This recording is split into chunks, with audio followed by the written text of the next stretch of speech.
Hello students, my name is Lovepreet and I'm with you people for the lecture of Human Values and Professional Ethics। और हमारा ये lecture number 11 था और module 2 में हमारा जो सिलेबस है उसका चैप्टर नंबर 10 था और हम मॉड्यूल 2 के बारे में पढ़ रहे हैं। और इस लेक्चर में हमने क्या करना है, understanding the characteristics and activities of I and harmony in I. ये हमने सभी चीज़ों के बारे में पढ़ना है, सोचना है और विचारना है।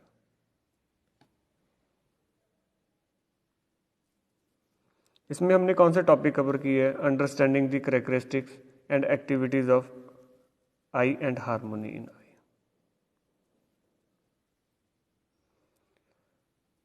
Why should I study my self? मेरे को क्या ज़रूरत है अपने बारे में पढ़ने की? भाई मैं तो अच्छा भला हूँ, अच्छा सुनता हूँ, अच्छा देखता हूँ, अच्छा पहनता हूँ, अच्छा काम करता हूँ, सही से चलता फिरता हूँ, और फिर भी मेरे को अपने बारे में सोचने की क्या आवश्यकता है? लेकिन हम अगर ज़िंदगी में कुछ बनना चाहते हैं तो हमें सबसे पहले अपने बारे में पता होना चाहिए। अपने बारे में पता कैसे लगाना है? वही हमारे स्ट्रेंथ है, वही हमारे वीकनेसेस है, उसके बारे में हमें पता होना चाहिए। लेकिन इसके विपरीत अगर हमारे ग्रुप में से हम किसी व्यक्ति को पूछे ना कि भाई ये लड़का है, इसके क्या नेगेटिव थॉट्स हैं, क्या इसके पॉजिटिव थॉट्स हैं, और इसके बारे में हम लोग कभी ना कभी वो चीज़ें भी बताते हैं कि जो हमें किसी व्यक्ति से पता भी ना हो। और इसीलिए हमें दूसरों के बारे में सारा कुछ पता है, हमारे पड़ोस में क्या हो रहा है, उसकी कहाँ पे रिश्तेदारी है, क्या उनके घर आता है, कौन जाता है, क्या खाता है, क्या पहनता है, क्या करता है, क्या इसके इंटरेस्ट है। लेकिन हमें अपने बारे में नहीं पता, और जब तक हम अपने बारे में नहीं पता करते तो हम जिंदगी में कभी भी सक्सेस नहीं हो पाएंगे। क्योंकि हम कई बार अपनी स्ट्रेंथ और वीकनेसेस के काम करने की बजाय हम कुछ वैसी जगह पे पहुंच जाते हैं जो हमारे स्ट्रेंथ का पार्ट नहीं है, और वो हमारी वीकनेस निकल के सामने आती है। और वीकनेस को इम्प्रूव करना और स्ट्रेंथ के ऊपर काम करना, ये सारी चीज़ों को एक व्यक्ति की मॉरल ड्यूटी है। Getting know to activities in my self, हमें क्या करना है कि मेरी एक्टिविटीज़ के बारे में जानना है। We spend our time with our self in our self and we spend most of our time thinking about other things and neglect ourself. हाँ, हम लोग कई बार हमें पता है कि मेरे को इस चीज़ से एलर्जी है, मैं ये काम नहीं कर सकता हूँ, उस चीज़ के मेरे को वीकनेस पता है। मान लो कि मेरे को किसी चीज़ का फोबिया है कि मैं अगर ऊंचाई से नीचे देखता हूँ मेरे को चक्कर आता है। हम ये अक्सर इन चीज़ों को सुनते हैं, भाई मैं पानी में नहीं जा सकता, और हम इस चीज़ के बारे में भी हमेशा के लिए सोचते हैं कि it is a kind of phobia for me to be a part of that very particular competition. तो इसके माध्यम से हम लोग क्या करते हैं कि हमारी जो एक्सपेक्टेशंस है वो किसी प्रकार से हार्म होती हैं, और इसीलिए हमें अपनी जो वीकनेसेस है, जो वीक पॉइंट है that we are discussing, they are required to be concluded और changed permanently from a body point of view. और इसीलिए हमें अपने बारे में पढ़ना चाहिए, अपने बारे में सोचना चाहिए, और यही इस स्लाइड का मेन मोटो है पढ़ने का। And studying out our self help us to have a more clarity about our self and taking us confident. It wells our understanding and helps in building good relationships with everyone, and it also helps us to understand our better program. और यही इस चीज़ का फ़ायदा है कि what we have to study about our self. Activities of I, हमारी जो अंदर की एक एक्टिविटीज़ है वो क्या एक्टिविटीज़ हो सकती हैं? पहले नंबर तो एक्टिविटी ये है कि हमारी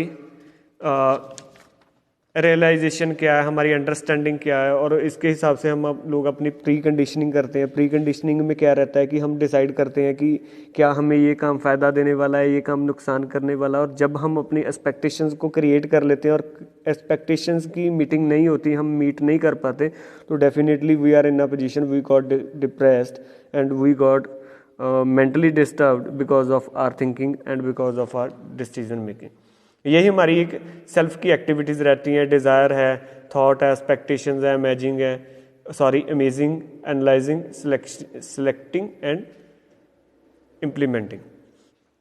और इसी के हिसाब से हमारी जो बॉडी है वो एक इंफॉर्मेशन का एक्सचेंज करती है, आदान प्रदान करती है by the mode of senses, and by using these senses we are able to interpret all these thing. Analysis of the above diagram, जो मैंने पीछे आपको बताइए, वो ये है कि self is conscious and in nature and body is psycho chemical in nature. We have discussed in the previous lecture. The interaction between I and the body is the form of exchange of information.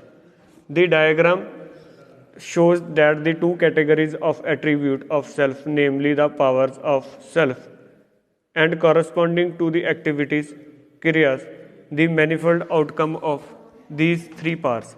और हमारी क्या चीज़ें ये रहती हैं कि हमारी जो बेसिक एक्टिविटीज़ है, इन चीज़ों के ऊपर हमारी बॉडी का क्या रोल है, हमें क्या काम करना है, कैसे सोचना है, कैसे विचारना है, और ये कुछ एक्टिविटीज़ है, इसके बारे में मैंने आप लोगों को इस स्लाइड में नीचे बताना है। हमारी क्या है कि फर्स्टली थिंग ये है कि what is power. It is the basic activity capacity in the self I. This includes desire, thought, expectation. Desire क्या है? इच्छा होनी, और उसमें हमारा थॉट क्या है? हमारा विचार, और उसके बाद हमारी एक्सपेक्टेशन है, हमारी आशा क्या है, हमारी इच्छा क्या है, और हमारी उस चीज़ के विपरीत जो एक्टिविटीज़ आती है वो आती अमेजिंग। अमेजिंग मीन्स चितारना, और एनालाइजिंग विश्लेषण करना, और सिलेक्टिंग है कि चयन करना। और इस माध्यम से हम लोग अपनी बॉडी को काम में लेकर के आते हैं।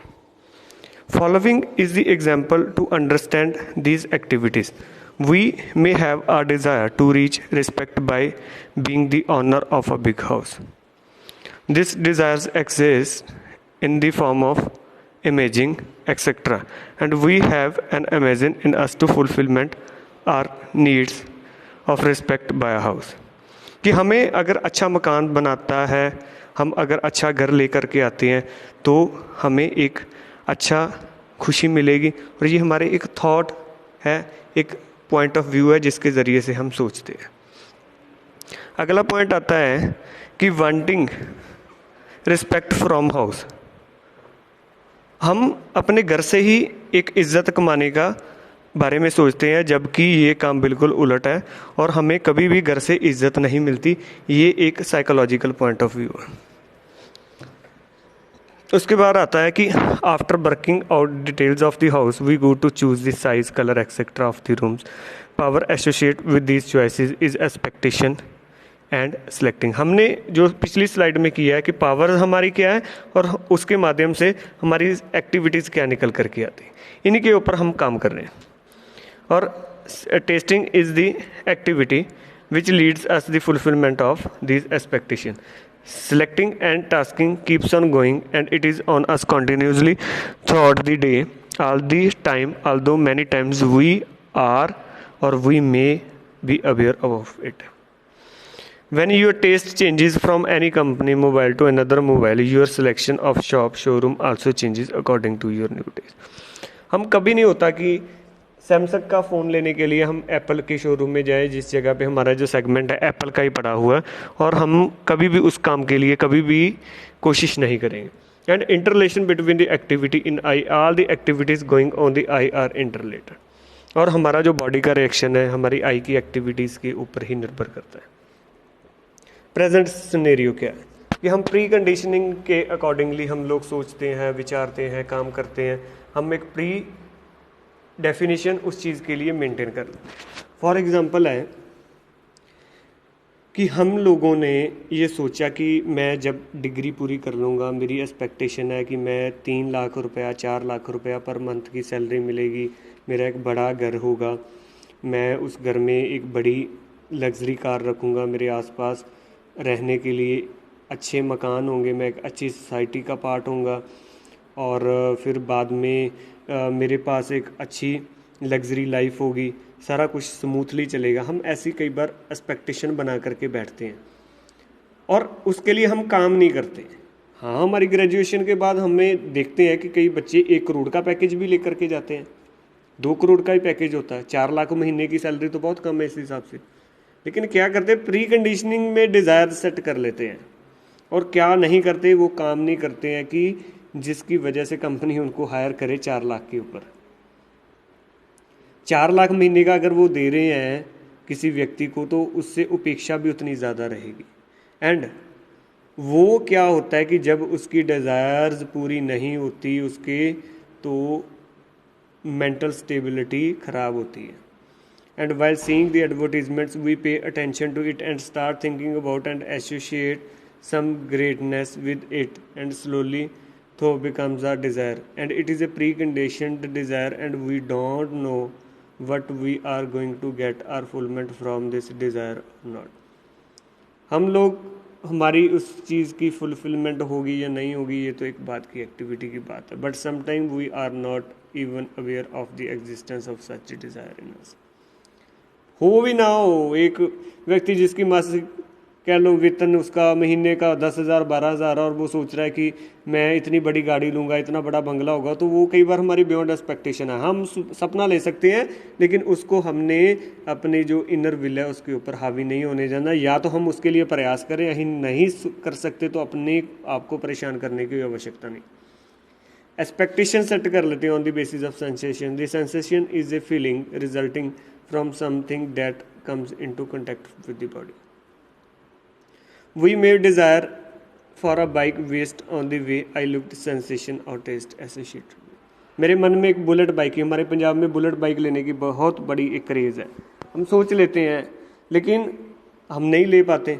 तो expectations on the basis of sensations है, इसके ऊपर हमें काम करना। सोल्यूशंस टू ये हमारी जो सोल्यूशंस आते हैं प्रॉब्लम की, उसके लिए क्या है कि the solution is to start verifying our desires thoughts and expectation on the basis of natural acceptance. Natural acceptance है कि चादर जितनी है उतना पैर पसारो, उसी हिसाब से अपने डिज़ायर्स को सोचो और मेंटेन करके रखो। ये नहीं है कि हम 1,000 रुपये की चीज़ लेने वाले हैं उसके लिए हम 10,000 रुपये खर्च रहे हैं और उसके लिए हमें अंत में कुछ नहीं होगा। एक तो निराशा होगी, सेकेंडली हमारे अंदर मेंटल डिप्रेशन का पार्ट बनेगा जिसके माध्यम से हम कभी भी कुछ नहीं कर सकते। And we assess our natural acceptance and it become possible for us to have a right understanding of all the harmonies at all the levels of thinking and living। हमें सबसे पहले राइट अंडरस्टैंडिंग्स होनी चाहिए। ये सबसे पहला base है हमारी ज़िंदगी का, राइट अंडरस्टैंडिंग सच क्या है। और इस चीज़ की पड़ताल करने के लिए कई प्रोफेसर्स ने स्कॉलर्स ने अपनी ज़िंदगी लगा दी, लेकिन फिर भी उन्होंने कुछ भी प्राप्त करने तक नहीं पहुंच पाए। और इसीलिए हम भी इस चीज़ों को विचार करें और सोचें कि हमें अपनी एक नेचुरल एक्सेप्टेंस के ऊपर रहना है और दूसरा हमारा जो राइट डिसीजन मेकिंग है उसके ऊपर काम करना, जिसकी नेचुरल एक्सेप्टेंस और राइट अंडरस्टैंडिंग, और उसके माध्यम से हम अगर चलेंगे तो हम जिंदगी में कभी भी विफल नहीं हो सकते।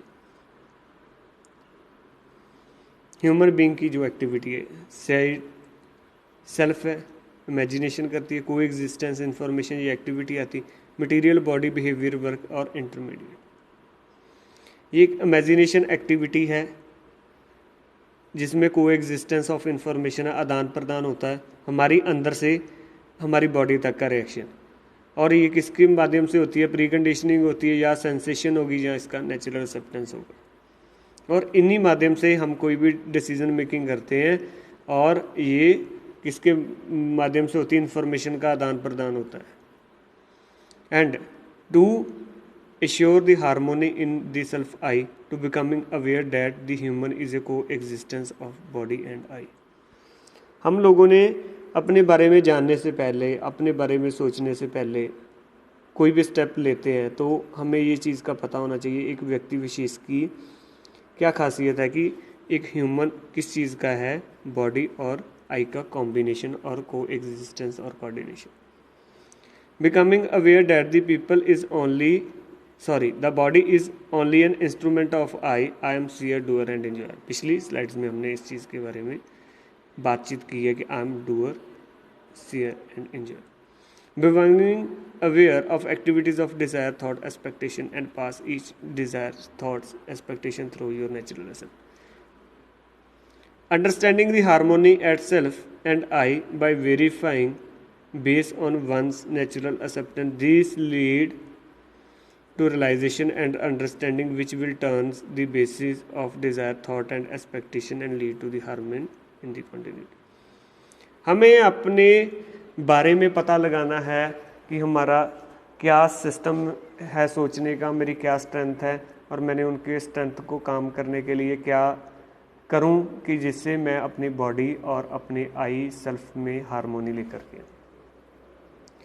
और बेसिकली हम क्या देखते हैं कि हम अपने जीवन में बहुत सारे सपने तो लेते हैं, वो हर व्यक्ति का सपना लेने का एक ना एक कारण रहता है और वो लेने भी चाहिए, इस चीज़ के लिए कोई मनाही नहीं है, लेकिन हमें अपनी नेचुरल एक्सेप्टेंस के हिसाब से राइट डिसीजन मेकिंग करनी है ताकि हम एक फ्रीली और एक अच्छा अपना वातावरण लेके आएँ जिसके माध्यम से हमारी ग्रोथ हो, हमारी सोसाइटी की ग्रोथ हो और हम कॉन्टीन्यूस हारमोनी के साथ रहे एक दूसरे के। और ऐसा सभी से आग्रह है और अपेक्षा है। Thanks and